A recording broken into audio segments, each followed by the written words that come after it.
नमस्कार साथियों, स्वागत है आपके अपने YouTube चैनल एजुकेशनल ज्ञान केंद्र पे। इसकी पिछले वीडियो में हम लोगों ने टेपिटम तक पढ़ा था। टेपिटम जो कि परागकोश के अनुप्रस्थ काटने पर निम्न प्रकार के भाग दिखाई देते हैं: बाह्य त्वचा, अंतःस्तर, मध्य स्तर और टेपिटम। इसको हमने कवर कर लिया था। अब हम लोग बीजाणु जनन ऊतक या बीजाणु जनक कोशिकाओं के बारे में पढ़ेंगे। तो यह टेपिटम के नीचे पाई जाती है। यह कोशिकाएं बाद में प्राग मातृ कोशिका या लघु बीजाणु मातृ कोशिका या सूक्ष्म बीजाणु मातृ कोशिका का कार्य करती हैं। लघु बीजाणु मातृ कोशिका द्विगुणित होते हैं। लघु बीजाणु को सूक्ष्म बीजाणु जनन भी कहते हैं। तो लघु बीजाणु जनन या सूक्ष्म बीजाणु जनन। माइक्रोस्पोरोजेनेसिस प्रामातृ कोशिका या लघु बीजाणु मातृ कोशिका सूक्ष्म बीजाणु मातृ कोशिका में अर्धसूत्री विभाजन के फलस्वरूप 4 अगुणित परागकणों या लघु बीजाणु या उसको बोल सके सूक्ष्म बीजाणुओं का निर्माण होता है। इस प्रक्रिया को लघु बीजाणु जनन या सूक्ष्म बीजाणु जनन कहते हैं। जैसे कि लघु बीजाणु मातृ कोशिका द्विगुणित होता है जब इसमें अर्धसूत्री विभाजन होता है, तो लघु बीजाणु जो कि अगुणित होता है उसका निर्माण होता है। लघु बीजाणु तक क्या है? तो यह लघु बीजाणु में पाए जाते हैं जो परागकण बनाते हैं उसे क्या बोलते हैं? लघु बीजाणु तक। परागकोश की ये संरचना है, इसको आप लोग आसानी से देख सकते हैं। परागकोश की संरचना, ये बाह्य त्वचा है, उसके बाद अंतःस्तर, बाह्य त्वचा है ये वाला, उसके बाद ये है अंतःस्तर, इसके बाद ये तीसरे नंबर पे जो कोशिका बना है उसको बोलते हैं मध्य स्तर, और ये वाला कोशिका को बोलते हैं टेपिटम, और इसके अंदर है यह है लघु बीजाणु कोशिका। इतना आप लोग समझ गए। इसका स्ट्रक्चर आप लोग बढ़िया से बना लेंगे।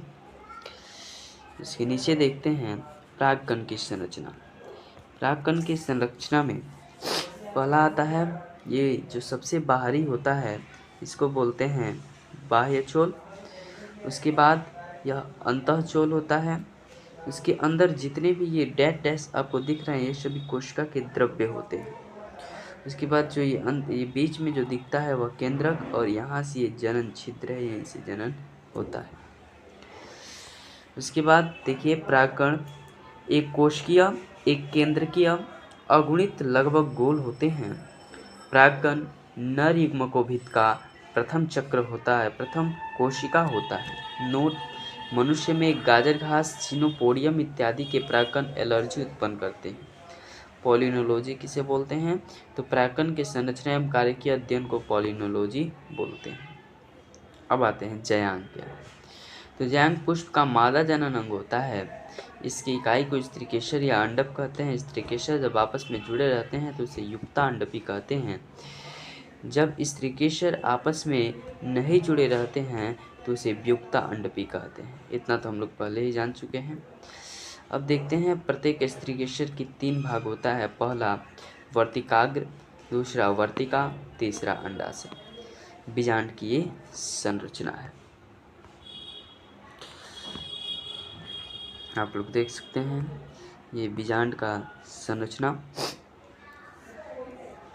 इसमें ये इस वाले भाग को निभाग बोलते हैं।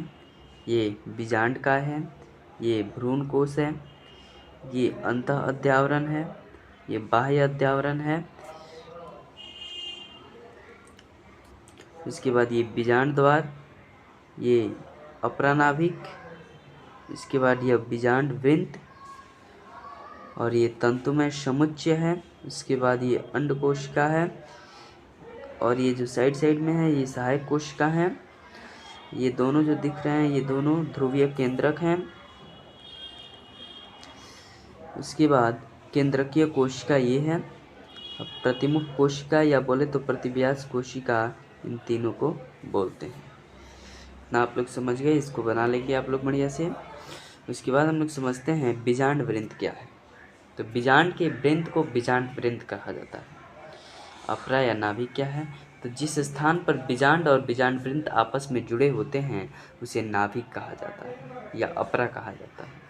अध्यावरण क्या है? तो बीजांड के बाहरी आवरण को अध्यावरण कहा जाता है, जो द्विनिषेचन के बाद द्विबीजावरण का निर्माण करता है। बीजांड द्वार किसे कहते हैं? तो बीजांड के जिस स्थान पर अध्यावरण अनुपस्थित होता है उसे बीजांड द्वार कहते हैं। निभाग किसे कहते हैं? तो बीजांड के द्वार के ठीक विपरीत भाग को निभाग कहते हैं। बीजांड काय क्या है? तो बीजांड के आंतरिक भाग में मृद्योत की संरचना होती है, उसे बीजांड काय कहा जाता है। बीजांड काय अध्यावरण से घिरा रहता है। भ्रूण कोश क्या है? तो बीजांड में एक थैलीनुमा संरचना पाई जाती है जिसे भ्रूण कोश कहते हैं। भ्रूण कोश में निषेचन के बाद भ्रूण का निर्माण होता है। गुरु बीजाणु जनन क्या है? तो गुरु बीजाणु मातृकोशिका का अर्धसूत्री विभाजन के फलस्वरूप 4 अगुणित गुरु बीजाणु का निर्माण होता है। इस प्रक्रिया को गुरु बीजाणु जनन कहते हैं। 4 गुरु बीजाणु में 3 गुरु बीजाणु नष्ट हो जाते हैं तथा 1 गुरु बीजाणु सक्रिय रहता है, जिसे मादा युग्मकोभिद का प्रथम कोशिका कहते हैं। इस संरचना आप लोग देख लेंगे। ये गुरु बीजाणु मातृकोशिका है जो कि आगे जाके नष्ट हो जाते हैं और एक क्या हो जाता है? सक्रिय हो जाता है। इसके बाद देखते हैं भ्रूणपोष का विकास। इसमें समसूत्री विभाजन होता है।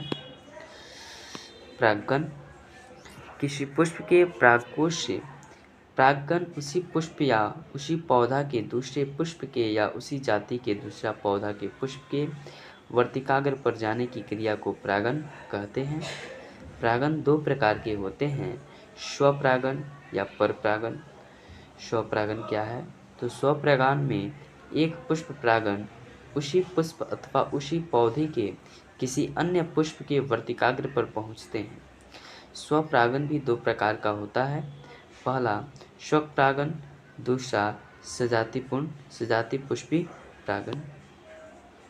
स्वपरागण किसे कहते हैं? तो एक द्विलिंगी पुष्प के परागण उसी पुष्प के वर्तिकाग्र पर पहुंचते हैं। यह निम्न प्रकार का होता है। पहला समाकाल पक्वता, पुष्प का परागकोश तथा वर्तिकाग्र एक समय में परिपक्व होता है, जैसे सदाबहार, गुलबाश इत्यादि। इसके बाद आता है कलिका परागण।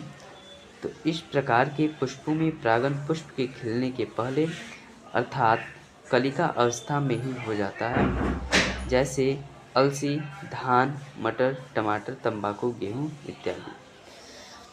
इसके बाद आता है क्लाइस्टोगैमी। तो इस प्रकार के पुष्प खिलते ही नहीं, अतः इनमें केवल स्वपरागण होता है।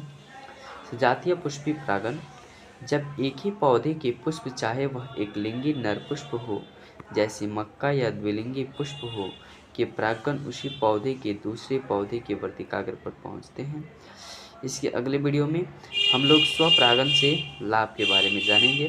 बाकी कमेंट बॉक्स में आप ज़रूर बताइएगा कि आपको यह नोट्स कैसा लगा। धन्यवाद।